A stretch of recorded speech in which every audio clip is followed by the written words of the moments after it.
This week on Jersey Matters, new CDC guidelines for going outside without a mask. We get reaction from Shareef Elnahal, CEO and president of University Hospital. One county in New Jersey may start paying people to get their vaccine. Now you have to worry about ticks when you go to the beach? We get an update on tick season from the scientist that leads CDC research on the topic. And if you can't travel to get your vaccine, the COVID car will come to you.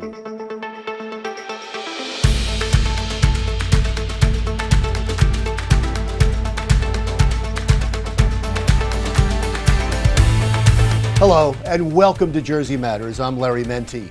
We begin today's show with my interview with Dr. Shareef Elnahal, CEO and president of University Hospital in Newark. Doctor, as always, thanks for your time. It's interesting we get to talk to you today. Within the hour, new CDC guidelines came out on the day we're taping this on Tuesday that say that you don't have to wear your mask if you're fully vaccinated and you're outside, even in small gatherings.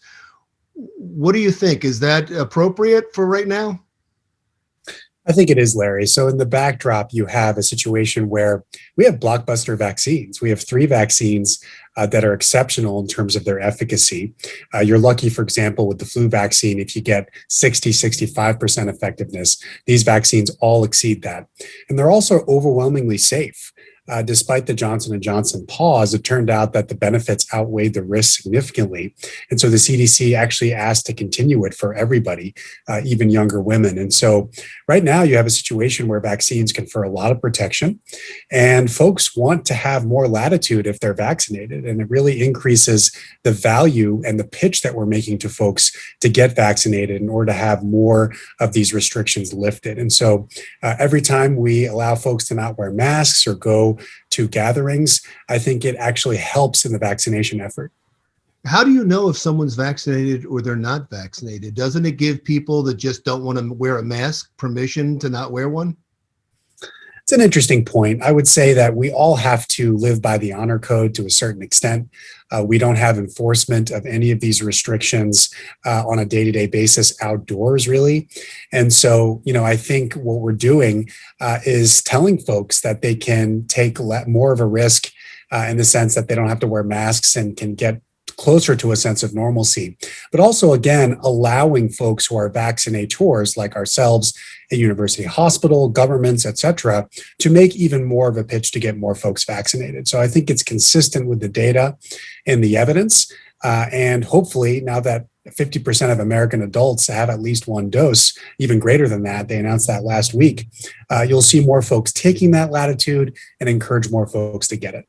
Yeah, 50%. We were steaming along. We were leading the world in vaccinations, and all of a sudden, it seems like it's slowed down. Do you have a concern that all the people that wanted to get vaccinated have gotten vaccinated? Now we're getting to a point where there's some resistance? We're definitely hitting a more resistant wave of folks who are next in terms of us convincing them to get the vaccine. There are different levels of hesitancy. And in fact, there really is a different category entirely, as I've been thinking about it and describing it, called the relatively unmotivated segment of the population. So you have folks who, of course, are anti-vaccine, may believe the misinformation out there, who will never take it.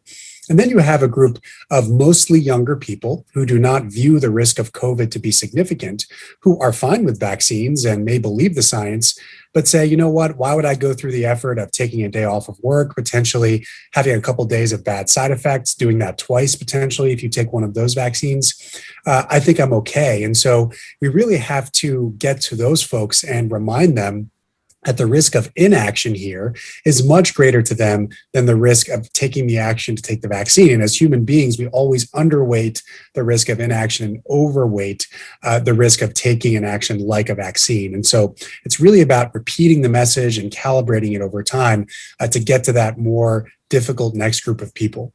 The variant is in the United States. It's in almost every state right now. And it seems like, you mentioned the group of younger people, it seems like it's affecting younger people. How big of a concern is that variant? And if you are vaccinated, are you protected from it? Well, one thing I'll mention, Larry, is that at University Hospital, we've seen higher rates of admission for younger age groups. 40 to 49 and 50 to 59 were admitted at higher rates even than last spring when we had a terrible surge. And so, yes, the B117 variant, the UK variant, is the most dominant variant in the United States and very likely in New Jersey. And we have to be very careful because it spreads more easily and it's also worse. And so younger folks are vulnerable to this, not nearly as vulnerable as older people who are higher risk, but the risk isn't zero. And so we really have to reinforce that. And what's going on in India also gave rise to a variant, which is the worst surge per capita in the world in the history of this pandemic. We have direct flights coming to Newark Airport all the time from Mumbai and Delhi. And so we really have to be vigilant in this very last mile as we move forward. It's interesting that you said it's most likely in New Jersey. Is there, yeah, and you're saying you're seeing younger people coming in. Are they not coming in with the variant? Are we not certain it's here?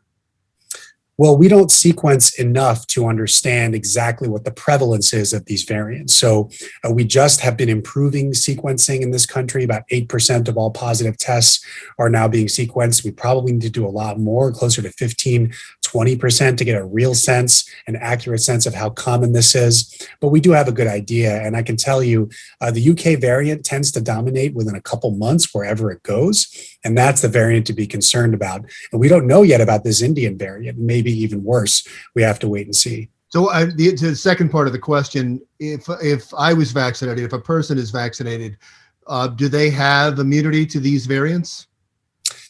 Yes. So the B117 variant, the UK variant, is very responsive to all vaccines that are on the market here in the United States. And it's very important to realize that even though it's a bigger risk, it's even more of a reason to get vaccinated because it's protective against that variant, no matter what age you are.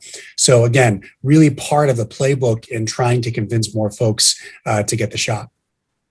Let's get back to the Johnson & Johnson vaccine because it's a New Jersey company and everybody was excited about it because it was one shot and it was more easily stored and distributed. And they've had a couple of setbacks, not just the 6 women who died, but a manufacturing setback and a gentleman from New Jersey who had to go into intensive care after getting the shot. All of that bad publicity, I'm certain, raised concerns.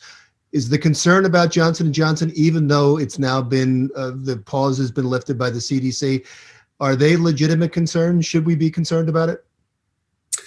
I would say that the concerns are being weighted higher than the risk of getting COVID in some cases, and that's just not correct.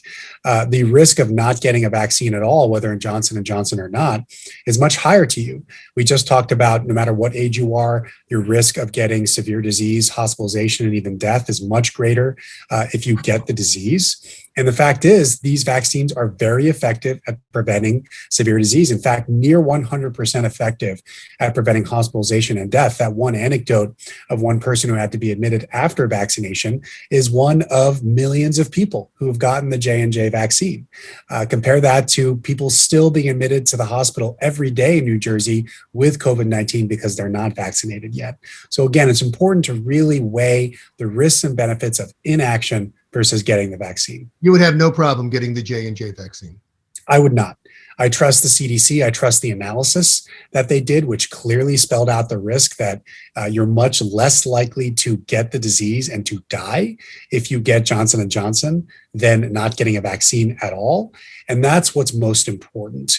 You have to understand that it was a cluster of very rare disease that was found that ultimately was not even proven to be definitively associated with the vaccine. So we really have to understand that. And there is an FDA label warning now on the Johnson & Johnson, but public health experts across the board agree that it is still a safe and effective vaccine.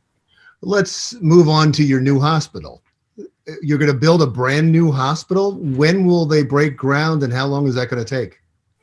Well, that's the goal, Larry. And while those dates aren't set in stone, What we have is a pretty significant commitment from the state to allow us to explore this, generate excitement, generate the support from the community and the input, very importantly, from the community on what this new campus will look like and where the new building will be and how it will look. And we're starting that process now over the next year.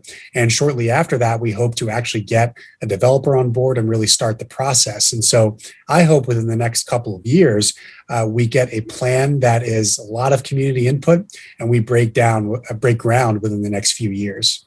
Are you in an opportunity zone? We are. The city of Newark, most of it, especially where we are, does qualify as an opportunity zone. We're working through New Jersey Economic Development Authority, the EDA, to really understand the full gamut of benefits we could get with a development project here. But all of that is on the table, Larry. So you're just in the study stage at this point, but you believe with all your heart at this point, because of the investment from the state, this is going to happen. Newark's going to have a new university hospital. You can't give me a date, you can't give me a time at this point, but you have every confidence this is going to happen. I do, and I think it has to happen. So I'll tell you, since I've been here, we've had 2 major floods because of our old infrastructure, old piping, and all of the infrastructure around it. And those things cost a lot of money and time and effort to mitigate and compromise patient care. And so the state is certainly not willing to let the public hospital deteriorate. Our hospital is about double the average age of hospitals across the state. And we really need to do something about that to make it a sustainable effort going forward, but also to really meet the Newark agreements, which were agreements that were struck with minority communities here in the city of Newark as a result of racial tension in the 1960s to rededicate this hospital and this campus to the community. What better way to do that than to upgrade the infrastructure so that we can provide even better world-class care to the community here? Well, it'll be fun to be out there when you break ground. I really appreciate your time, as always, Dr. Elnahal. Thanks so much, Larry. Dr. Shareef Elnahal, CEO and President of University Hospital in Newark. Coming up next on Jersey Matters. According to the CDC, about 8% of Americans who received their first dose of either the Moderna or Pfizer COVID-19 vaccine haven't gone back for their second dose. More on that story next.